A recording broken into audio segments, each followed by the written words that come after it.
photographs or videos improperly, I will ask the deputy to retrieve whatever device that they may have until after the proceedings, and then decide what to do with it at that point in time.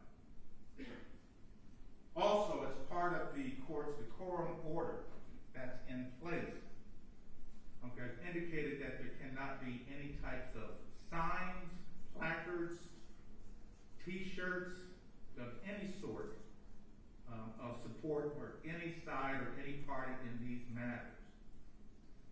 I'm putting that order in place because ultimately at some point in time, it's likely that we're going to have to see a jury.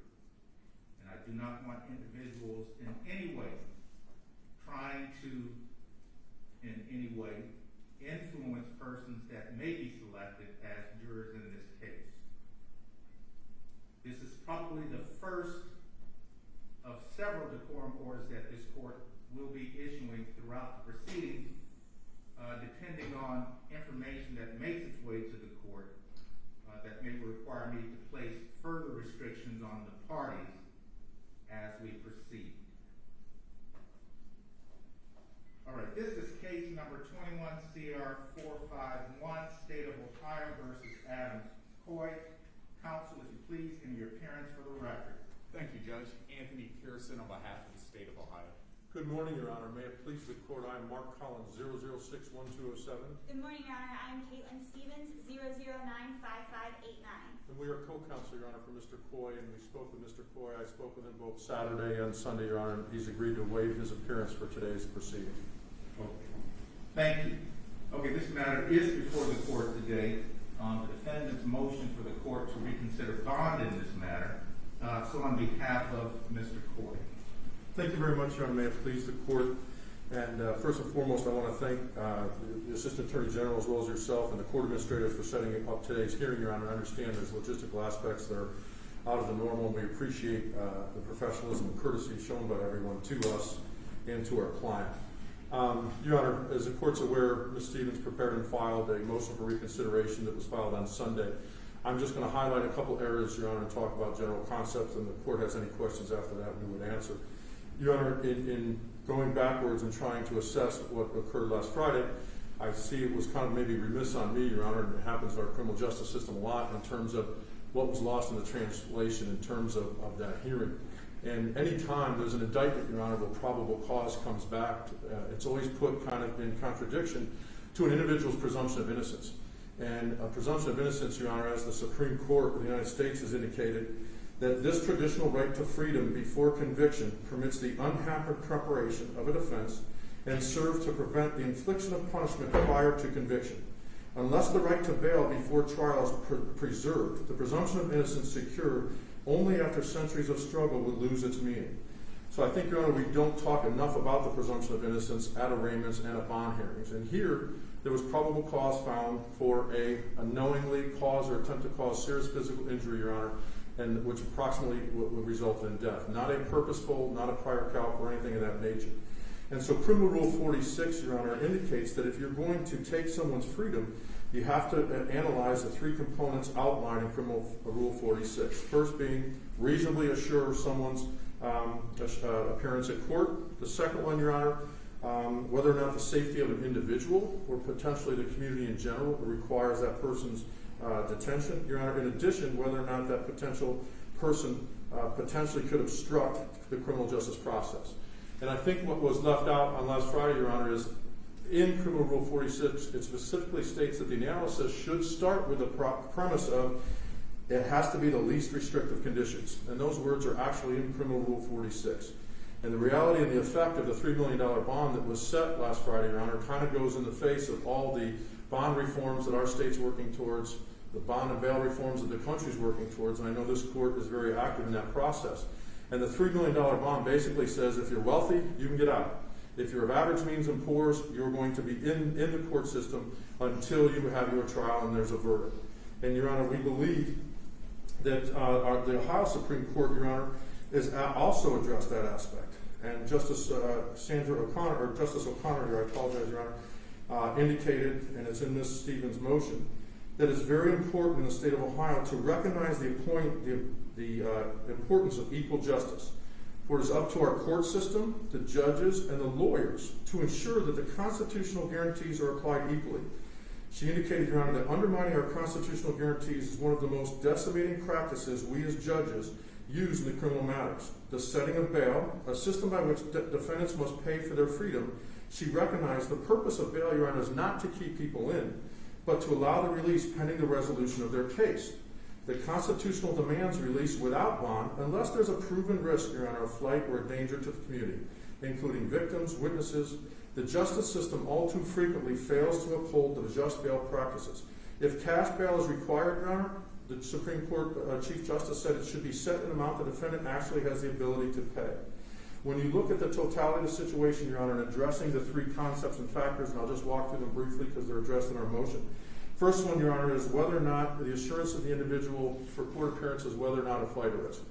Your Honor, our client has no record whatsoever, has no history of noncompliance. Our client, Your Honor, voluntarily went through a walkthrough at the scene on December 22nd with the BCI agents. He voluntarily presented a lengthy written statement, Your Honor. He then agreed to a voluntary interview, Your Honor, that lasted over 2 hours and 15 minutes. He has cooperated in all aspects with his attorneys, with the Columbus Division of Police when he was still employed there. He had requirements of what he had to do. In addition, Your Honor, when the Attorney General's office called and asked him to turn himself in, he voluntarily did that, Your Honor. So we don't believe he's a flight risk. Next, Your Honor, Criminal Rule 46 outlines that concepts number 2, safety of the community or an individual, and the potential obstruction of justice, and 3, should first be viewed through all relevant information.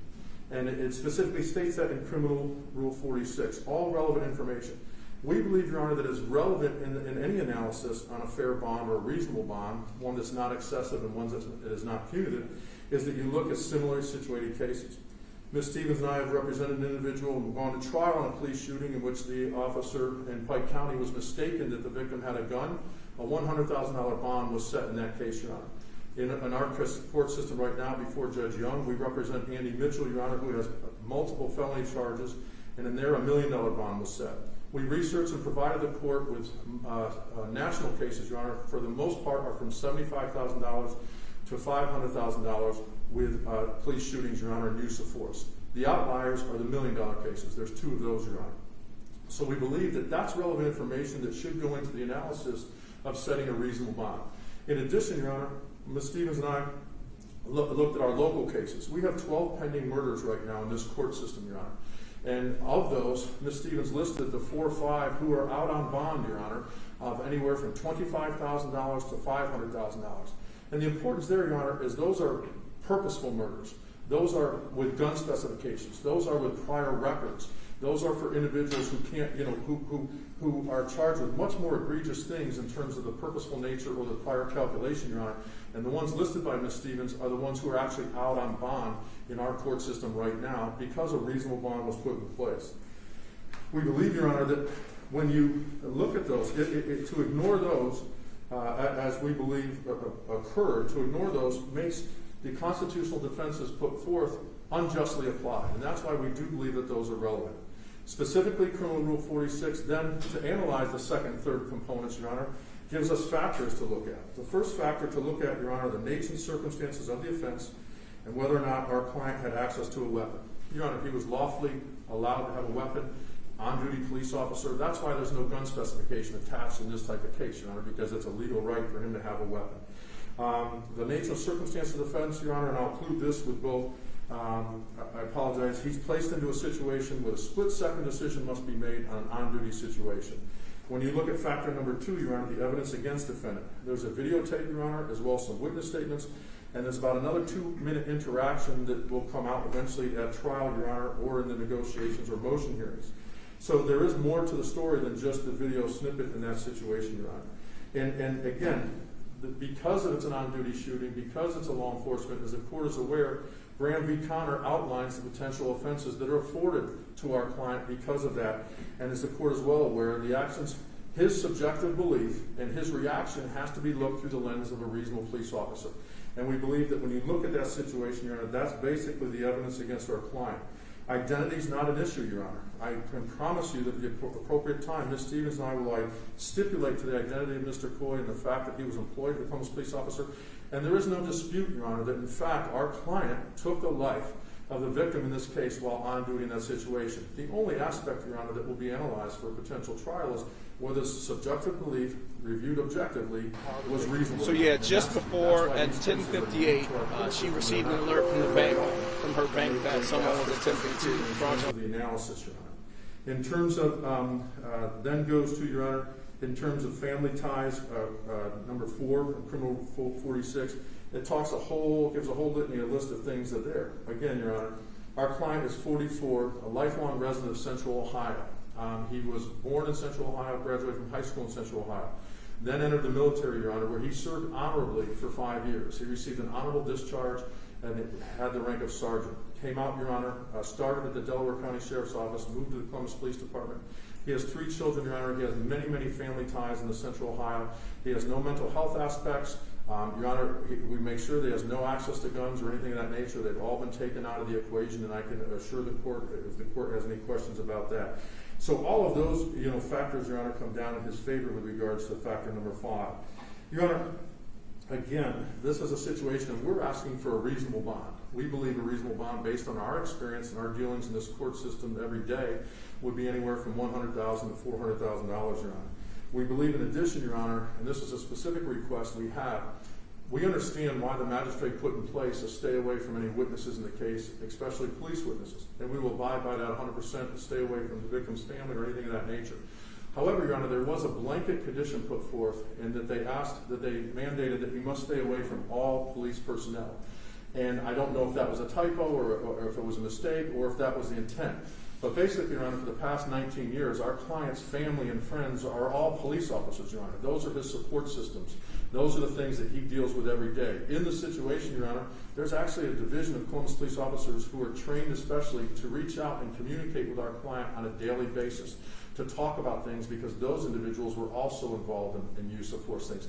So we would ask, Your Honor, any modification also include that he be allowed to have contact with Columbus police officers off duty who are friends and family, not specifically, Your Honor, we understand he cannot have any duty with police officers who are there that day, that evening, or associated with the case at 24/7. And again, Your Honor, we liken that to if someone in this courtroom was involved in a shooting, that would be like an order saying you can't talk to your family. We just don't think that individual purpose, Your Honor, or that situation serves no purpose to ensure his appearance at court or to ensure the safety of the community or an individual. So based on Ms. Stevens' motion, Your Honor, that we outlined and some of the highlights we talked to, we would ask the court to present a reasonable bond and modify the condition to be allowed to have contact with on-duty police officers at the time of December 22nd, 2020. And if the court has any questions, Your Honor, I'd be happy to go through that stuff. I appreciate it. Thank you. Thank you very much. On behalf of the state. Thank you, Judge. I'm going to address the request to have Officer Coy have access, or Adam Coy have access to other police officers who are not, parties to this case or witnesses to this case. The state does not object to the court modifying that order. My main concern and our main concern is that of officer witnesses. Absolutely. With respect to bond, Your Honor, and the modification of it, defense counsel has discussed other cases of similar bond or what he believes bond should be. I don't believe there's any other case in Ohio that is similar to this one. Mr. Coy was a Columbus police officer at the time he shot and killed Andre Hill. Mr. Hill posed no threat. Mr. Hill did not provoke Adam Coy, and Mr. Hill did not have a weapon on him at all. And yet he was killed by the defendant. As a matter of fact, Mr. Hill on his person, the only items he had were a pack of cigarettes, a set of car keys, a moderate amount of cash, and a debit card. And that causes concern for the state that Andre Hill was killed and didn't do anything. And so that causes me to question the mindset of Officer Coy at the time, Adam Coy, and the mindset that there was essentially no trigger that was present for him to take this deadly action. again, that goes to the safety and threat of harm when the court is considering modifying or imposing bond. Additionally, Your Honor, Adam Coy was a firearms instructor. I believe he still is a firearms instructor. That leads me to believe that if he wants guns, he can have access to guns. He can gain access to guns if he wants to. He was arrested as a result of a warrant that was issued on the indictment. And as this court knows, a penalty for murder, and as I said in at arraignment, anyone who is facing a life sentence may have that thought that, hey, maybe I shouldn't appear for court, because if I do, I could be locked up for the rest of my life in this case. As a result, Your Honor, the state I sent him out to the newsroom. Okay. On behalf of the defendant. Briefly, Your Honor, I understand where Mr. Pearson's coming from, and I respect his position, Your Honor. My client's no longer employed by the Columbus Police Department, Your Honor. He was a firearms instructor as part of his duty at the Columbus Police Department, Your Honor. He was also an instructor in the active shooter and reaction scenarios. He would set those up. He has no access to that in any way, shape, or form. The concerns that Mr. Pearson puts forth, Your Honor, his access to potential guns, the court can place orders on there of conditions that would ensure that he not have access to any of the guns, Your Honor. If he was to have access, Your Honor, that in and of itself is another felony charge. Again, Your Honor, the issue here will be whether his subjective belief at the time Mr. Hill was affect him was reasonable, and that's an issue for trial. And he still has that presumption of innocence, Your Honor. And whether Mr. Hill was armed or not, Graham v. Connor speaks to the fact that an officer can be mistaken if an individual has a weapon or not, as long as that belief was reasonable based on the totality of the circumstances, is the totality of the interactions between the two parties, and a view of it through the lens of a reasonable police officer. And these are the only types of cases, Your Honor, we tell the jury, you can't submit your own personal beliefs in this type of case. You have to actually step into the shoes of a reasonable police officer. And that would be the main issue before this case, Your Honor. Thank you. Thank you.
All right, thank you very much, counsel.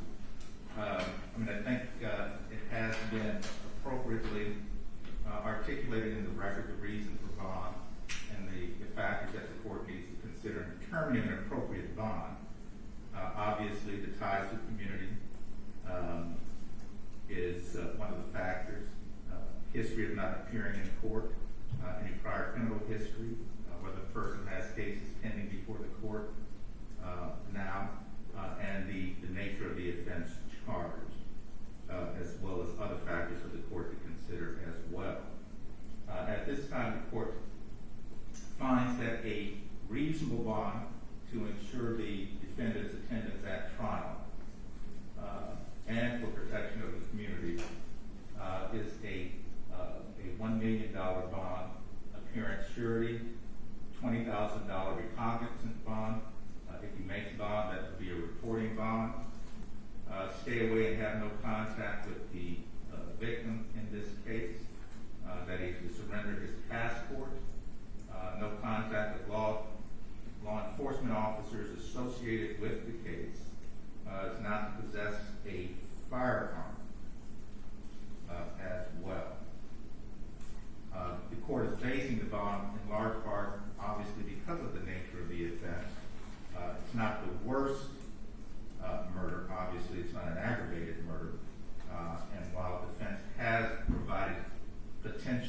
arguments and defenses that can be raised at trial. The court is not at this point in time in a position to consider those, or the court is not considering those in determining the appropriateness of the bond in this matter.